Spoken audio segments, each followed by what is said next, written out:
Get yourself to okjersey.com where you can buy the best football shirts around, including this one I'm wearing now, and of course, the absolutely magnificent black Spurs away shirt. And as if that wasn't enough, if you go onto their website and like the look of one of the shirts there, choose your size, pick the Champions League badge for the sleeve as well if you're that way inclined, then go to checkout and type the code BARN into the coupon section. That's BARN as in short for Barnaby. And when you do, you'll get a whopping 8% off your purchase. Now, I'm no mathematician, but 8% means if you've spent, say, and let's face it, I'm being optimistic here, 100 quid, then you get £8 off, not to be sniffed at. Get yourself to okjersey.com to pick one up, or if you're too lazy to type in the website, just scan the QR code that's on the left of me throughout this video. Enjoy. Hi guys, welcome back to the channel. Here I am all the way from Brazil, and it's Conor Gallagher Day at Tottenham Hotspur, and there's a definite split in the fan base when it comes to how excited people are about his arrival. For me, it's simple. Do I think we have more chance of getting the crowd behind us and beating West Ham at the weekend with Conor Gallagher in the team? Yes, I do, and therefore I think he's a good signing.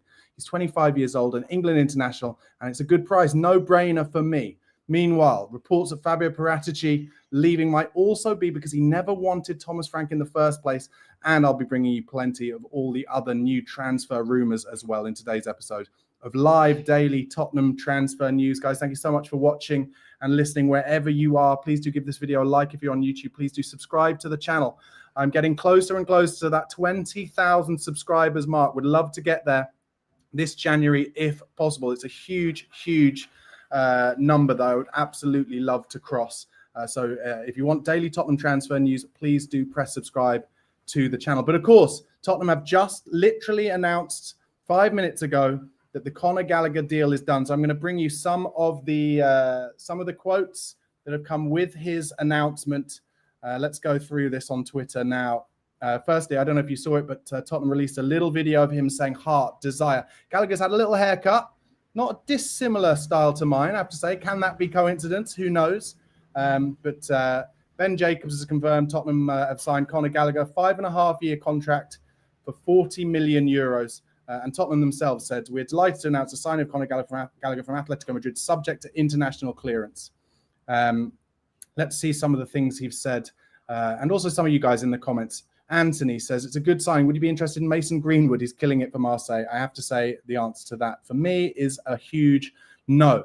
Thomas Frank said about the signing of Conor Gallagher, Conor is a top midfielder who we've worked tirelessly to add to our squad. Well, I'd say even before Thomas Frank was there, we've been working tirelessly to try and get Conor Gallagher in.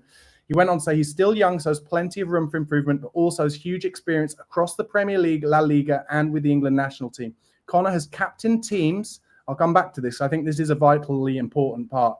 He's captain team, so will bring leadership, maturity, character, and personality to our dressing room, while his running power, pressing ability, and eye for goal will strengthen us in a key area of the pitch.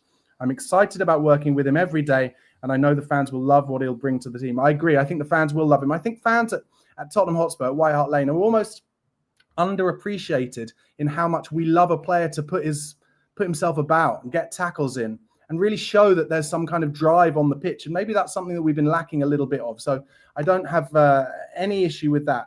The leadership thing is an important thing for me. I really do think so. Leadership on the pitch. Sometimes, especially when we go one down. Do you remember in the Pochettino days? We used to have like the best stats for coming back from going a goal down.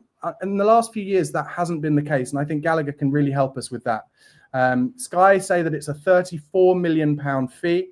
And Gallagher said, I'm so happy and excited to be here, taking the next step in my career at an amazing club. Good lad. I wanted to be a Spurs player, and thankfully the club felt the same. I know how great the fans are. I'm really happy to be a part of it here and want to create special memories together. Yes, so do we all. I think it's a great signing. James in the comment, thank you for your comment, mate, says, Conor walks into our team. I was desperate for us to sign him while Ange was there. He's a big signing and will run that midfield. Yeah, did you see that report that apparently Ange Postecoglou spoke to Conor Gallagher's representatives kind of 8 times? 8 times while he was manager of Spurs. And yet Daniel Levy wasn't that sure about it. That's fascinating to me, absolutely fascinating.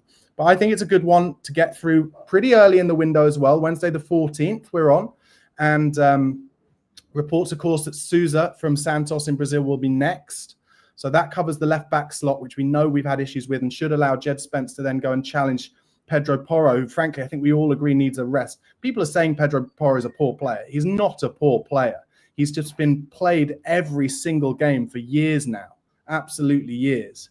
So I think Jed Spence being able to challenge Pedro Porro for that right back berth and let Sousa and Destiny Udogie and Ben Davis challenge for that left back role, that should allow us a bit more balance and allow us to frankly be better on the pitch because we're not playing well. We need more balance. Craig Forrest wants Ruben Neves in next. His contract runs out in the summer. He's over there in Saudi, isn't he? But I think Man United might be in for Ruben Neves. I'm not sure, but he is undoubtedly a good player. And a lot of the kind of the Spurs boys, kind of the tacticos, the podcasters who know more about tactics than me, they all think that Ruben Neves will be a massive, massive signing for us. And Reagan187 says, Barn, you look a bit like Gallagher. Yeah, I'm here in Brazil. For any of you that don't know, I'm in Brazil on a scouting mission for the club. I'm not, but certainly while I've been here, because my partner's parents live here, I've been asking a lot about Sousa. I've been asking a lot about any Brazilian players who maybe Spurs could get their hands on. Okay, here's some latest news. Conor Gallagher will take the number 22 shirt at Spurs, previously worn, of course, by Brennan Johnson. I don't think that's a bad decision either. Maybe, I think there was a number 5 possibly open, but take the 22, adhere yourself to the fans early, show how much you want to work hard for the club, show that you're not a Chelsea boy through and through and that actually you love playing for Spurs now, and then you can pick any number you want, Conor, next season. Just Matt says, I'm going to the game this weekend. My first ever Premier League game I'm seeing at the stadium. Hope to see Conor's first game, maybe even Frank's last. Well, it's an interesting one, isn't it? Because it was also announced this morning, of course, that Don Fabio Paratici officially is leaving Tottenham for Fiorentina at the end of this window. Although, let's face it, he's not working anymore, is he? As an example, when it came to the disciplining of Christian Romero, Thomas Frank said it was him and Johan Lange. So who is really running this transfer strategy for us now? Is it Johan Lange, realistically? Is it Vinay Venkatesham? We don't really know. We do not really know. Red1666 says, are you attending any local games? Yeah, I'm going to go and try and see Palmeiras. Palmeiras are our team over here. I've got a Palmeiras shirt. I should have been wearing it, to be honest. Join us says, Conor G is 25 years old, perfect homegrown player for Chelsea.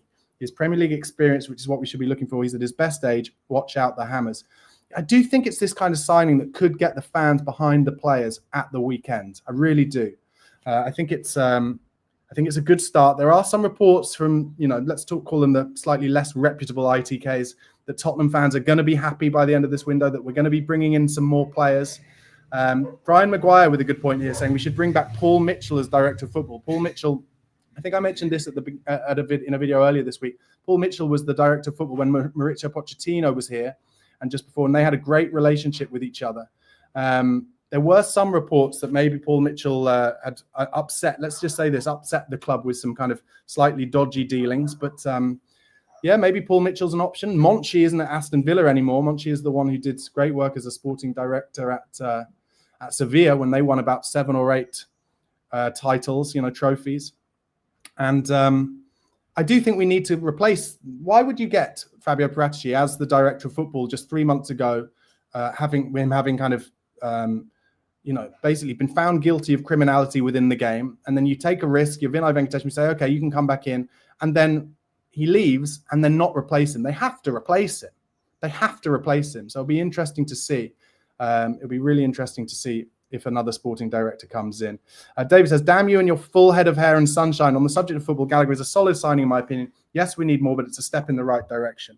Listen, I think, I don't know, let me know how you feel in the comments, but when I saw he might be going to Villa, I thought we'd missed a trick there. And that's how I feel about it, really. I think it's the right decision. We've been after him for a while. If you're him, you must think, Spurs have been after me for a while. And we're after players who showed the desire on the pitch, who show commitment, who show energy up and down. Now, I know he's not necessarily the kind of Adam Wharton-esque progressive passer that Spurs need, the kind of Michael Carrick-esque quarterback 6 that Tottenham have missed for a long time. That's true. But do I see Conor Gallagher as a player that Lucas Bergvall can learn from, that Archie Gray can learn from? Yes, I do. I really do. PKD says here, Gallagher said, I know how great the fans are. I'm really happy to be a part of it here. He's going to learn quick. Yeah. Well, that's what I was saying. Like, who is in charge of this transfer strategy? Because surely Vinay can't be putting his entire, future in the hands of Thomas Frank. Because Thomas Frank's not winning any games. We haven't won since that Brentford game. That was a long time ago. We're out both cups. We're still in the Champions League just about, but one defeat there. If we lose to Dortmund next in the Champions League, that would put us in severe danger. Anyway, let's talk about some of the other transfer rumours and tittle-tattle that's been going around.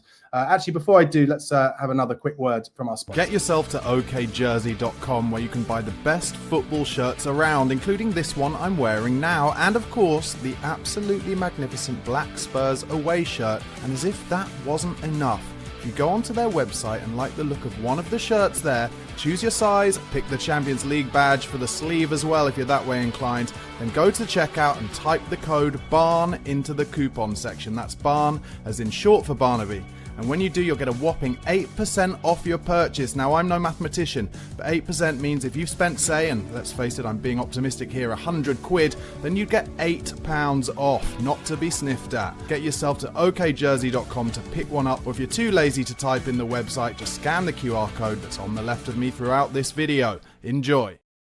Okay, guys, as I mentioned at the top of the video, reports yesterday from The Athletic that Fabio Paratici believed that Thomas Frank was not the right man for the Tottenham job and wanted the club to appoint someone else last summer. That has to have had a huge effect on his ability to do the job. Do you remember he came out with that quote saying, "Oh, my style of football is whatever the style is of the manager I'm working with"? Well, that's suggesting that Fabio Paratici was happy to play, to try and buy players who just like long ball football, crazy gang stuff. And I think that's why after just 3 months, he's like, I'm done with this. And he's probably opened his contact book, gone to Fiorentina, gone to a few clubs in Italy and gone like, do you want me as your sporting director? And Fiorentina have taken the bait. And as a result, he's leaving Tottenham Hotspur Football Club.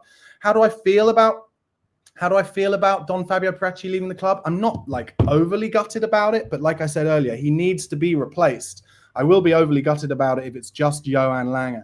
Now, more transfer rumours. Tottenham have renewed. There are quite a lot of pretty heavy-hitting reports in the last day or so that Tottenham have renewed their interest in Monaco's Magnus Akliouche, who is a little maestro. I loved how he played against us in the Champions League. I've kept an eye on him. We have never replaced Christian Eriksen. I love James Maddison, don't get me wrong. I love Maddis. But has he ever properly replaced Christian Eriksen? Not only in terms of his creativity, but in terms of goals? No, but Akliouche is a little maestro, loves getting on the ball, technically very gifted, and another player that I'm excited that we're going after. Miguel Delaney in The Independent broke this. Ali Gold has said Tottenham have held a long-term interest in AS Monaco attacker Magnus Akliouche. It is understood that Monaco are looking at players in his position in case he does depart anywhere this month or in the summer. This is one that I think Tottenham now have an opportunity this month to get this deal done, because I think if we don't get it done this month, he will go somewhere else in the summer. He'll go to a team in the summer who will pay bigger wages for him. We need a player who's going to get on the ball, especially with Kulusevski and Madders injured. Madders won't play this season, and Kulusevski, this is a patella injury. This is a kneecap injury. It's an incredibly rare injury. And do I feel confident that Decky Kulusevski is ever going to be back to his full best? I actually don't, and that's a big worry. So we need more ball players on the pitch. Conor Gallagher is going to be a great engine. With Polina and Conor Gallagher kind of making up the engine room, alongside maybe for now Xavi Simons, great. But we need competition for Simons. Maybe the opportunity for Simons to play off the left sometimes if Tell's not playing well, or Odebear's playing on the right. Now, I actually prefer Wilson Odebear on the right. I'm going to tell you this. I saw a lot of his stuff when he played at Burnley, and he was at his best when he played off the right. He scored his goal from the right the other day. I think now that Johnson's gone and Mo Kudus is injured, keep Odebear on the right, but bring in Akliouche. Options to play 10, maybe play him and Simons together sometimes to play some football. This is Tottenham Hotspur. We've got to play football. We've got to get the ball down more. I don't care if we come in the bottom half this season, if in the second half of the season we show more ability on the ball, more happiness to play some triangles, play some 1 and 2 touch stuff. Interesting point here from Polly in the chat. Says, replace Vicario with Kinski. I've been 4 games, including losses to Fulham and Villa. The lad needs a 4-week rest at least, but Kinski for me. It's an interesting one. Kinski has made some mistakes as well, but he's definitely better with his feet. But one thing I'd say about Antonin Kinski, does Thomas Frank really want him being better with his feet? All Thomas Frank wants is his goalkeeper to whack it long. So I do think if a new manager came in, let's say just for a laugh, Xabi Alonso or Xavi, then they would want Kinski probably in because they'd be more happy with him, with his ability, with his distribution ability. And also, I think they'd probably push higher up the pitch so we wouldn't concede so many long shots. And as a result, Kinski probably wouldn't concede as many goals, nor would Vicario. Actually, I read an interesting thing this week, which is Brentford fans always thought that David Raya had a weakness at long shots because he conceded so many long shots when he was at Brentford. But it's so clear now, isn't it? now that we've seen how Thomas Frank sets up his team at Tottenham, that Thomas Frank just thinks, oh, long shots are fine, don't close them down. And as a result, we now concede so many long shots, and it makes Vicario look like a bad shot stopper. Vicario is not a bad shot stopper. Now David Raya has gone to Arsenal, and he hardly concedes any long shots because they get players blocking the ball. They get players diving and putting their bodies on the line. So, that's an interesting thing when it comes to the goalkeepers. Anyway, like I said, Magnus Akliush, I really like him. I really hope this is like the big signing that Tottenham are going to make alongside Gallagher this January. I actually think this is a proper opportunity this January for Tottenham, where other clubs aren't really spending that much. Yeah, Man City have gone 60 million for Semenyo, but that's small fry for them. The other clubs, Manchester United, don't look like they're going to be able to spend any money. It doesn't really look like Liverpool are going to be able to spend any money. It's only really Man City, I think, and Spurs who are able to spend money this January. And therefore, it's an opportunity, as far as I'm concerned, excuse me, for Tottenham to go in for players where if we leave until the summer, they'll be looking at other options, like Eza happened last summer. We don't want to leave it to that. That's what I don't think should happen. I think we should take the opportunity now. Dave in the comments says, I definitely think Alonso would be a great fit as a Spurs manager. His style of play would definitely suit us. Yeah. Listen, it would be an absolute dream for us to get Xabi Alonso, but do I think he's going to come to Spurs? I don't. I already saw a report, I think from Romano, Fabrizio Romano, saying he wouldn't go to a Chelsea because he wants somewhere where he's going to get a proper project. Now that he's experienced the cut and thrust and how quickly you can lose your job at Real Madrid, he doesn't want a gig like that. Spurs, though, would Spurs be too much like Bayer Leverkusen, where he did so well in the first place? It was Bayer Leverkusen, I think, where he won the league and went invincible. I think maybe they'd be a little bit too similar, but yeah, I'd love Xabi Alonso. That'd be incredible. Okay, reports from Fabrizio Romano that Tottenham did try to sign Yan Diomande from Red Bull Leipzig this January, but it was not possible. The message from Leipzig is that Diomande will not leave the club this January. The summer could be a different story, though. And here's a good example of what I was just talking about with Man United, Paris Saint-Germain, and Bayern all sending scouts to watch him. So what chance do we have of getting Diomande in the summer? I'd say none. But if we'd really pushed the boat out, if we'd really gone to Leipzig and said, we'll give you £20 million over the asking price for Diomande now, maybe we could have got him now. But we didn't. Other reports, Tottenham being made aware of the situation surrounding Borussia Dortmund star Karim Adeyemi. Is he a potential signing this summer, this January? I'd be surprised, but let's see. According to Tom Allnut, a really good journalist, make sure you follow him if you don't. He says, Tottenham have identified the need for more of a creative passer from deep, but whether such a key signing can be made in January or has to be deferred till the summer remains to be seen. Spurs journo said Tottenham is still in the market, as Allnut said, for a progressive pass if they can find the right option. Alex Garcia and Hayden Hackney, the very much mentioned Hayden Hackney for the last few years at Middlesbrough, are names that have been looked at.